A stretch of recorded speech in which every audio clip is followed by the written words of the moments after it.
Good morning, everyone. I am at Cars and Coffee at Shelby, and one of the cars that I liked here this morning was this beauty, another Cobra. Still? Yeah. And so we are going to talk Low with production Sandy, cars, the owner of this car, here in just a second. So, hey, Sandy. Hi. Good morning. Good morning. Good morning. So, brother, tell us about this beauty. This is a 1966 Shelby Cobra made out of Salem, Oregon. The builder's Pacific Roadsters. It's a Cobra wide body, limited production vehicle. It's the only green one that you'll see here in Vegas. The color is legendary lime. It's a 2007 Ford color. The stripes are Nissan green. It's got a 427. Yeah, let's talk about this part, okay? Sure.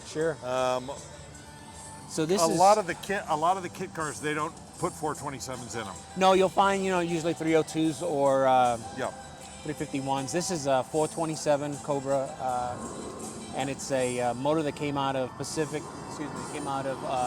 Motors out of Concord, North Carolina. Yeah. It's a 525 horsepower, 557 foot-pounds of torque. It's a lot of fun.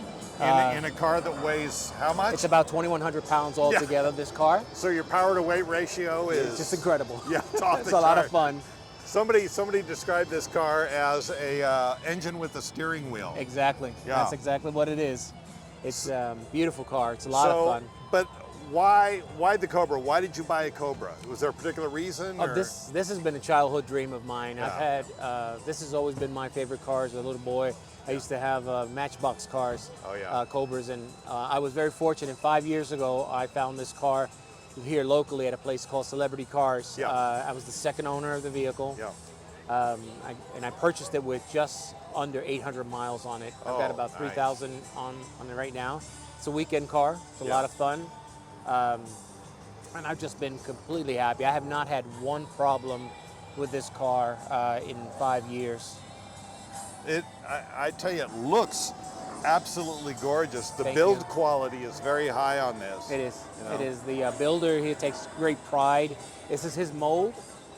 This is like I said, a Cobra wide body, so it's 8 inches wider in the back, 6 inches longer. The vehicle is made for someone who is as tall as 6'4". Oh, wow. So there's a lot of leg room in there. That's different. Absolutely, yes. And one of the things he's done also with these vehicles is he's put a deeper and larger scoop on it for air intake.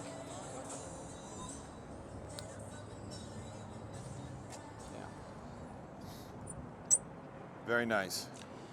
Yeah. Man, that is so wide at the hips back here. It is. There's a lot of meat back there. Yeah.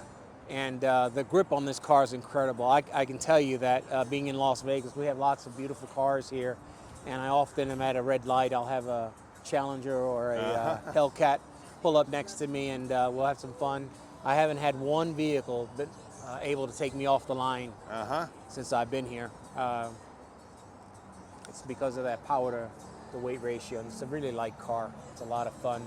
You have to have a tremendous amount of respect for this vehicle and be careful and know your limits. These Cobras are notorious for being very loose in the back, and That's so. right. You got to make sure you dial these cars in perfectly so they launch off the line in a straight shot there. Well, Sandy, I mean, I know you said the Cobra was kind of like a childhood fantasy car for you, but was there something in particular that got you into cars generally? Oh yeah, absolutely. Growing up, I would spend my weekends with my father working on cars. My father had a really nice collection of cars. He had a 66 Mustang GT, he had a 67 Fastback, he had a 70 GTO. So I grew up in that area, in that era where you work with your dad, and that's what started it for me. I just love being around cars. I come here all the time on Saturdays and get to enjoy this beautiful weather and great cars. There's great car culture here in Las Vegas. Well, honestly, I can't tell you how many people I've talked to that it was their dads that got them into cars. That's right. Because their dad had a car, they just worked on them together, and what a great legacy to hand off, you know? Yeah, and I've done the same with my two boys. I have two younger boys, 13 and 11, and on the weekends they're here working on the car. I wrench on this car. It's it's really easy in terms of maintenance. So Yeah. fortunate to have the ability to share those moments with my sons and make some really great memories. Hey, just passing it on like your dad did to you. That's it, exactly. Well, I got to tell you, man, this is just beautiful. The color is really unique. And the fact that you've got an actual 427 in it, that's, for me, that's impressive. It's a lot of fun. It's a lot of fun. It's a lot of motor. Yeah. It's a lot of car. Yeah. But I love the proportions on it. The people that did this really did a really nice job. Yeah, absolutely. Yeah. Absolutely. I've won a couple car shows. I'm bet. very happy to say, and it's because of the quality of the build, and Yeah. just they did a really great job. Have you burned yourself on the exhaust pipe? Once. Yeah. And I think everybody does that one time. Yes. Yeah. So, yeah. Yeah. Same thing. I you burned see that? myself on the exhaust on the Pantera. You know, and Yeah. love it. Well, Sandy, thank you so much for taking the time to talk to us about your car. Thank you very much. It's absolutely beautiful. We love it. Thank you. Thank you.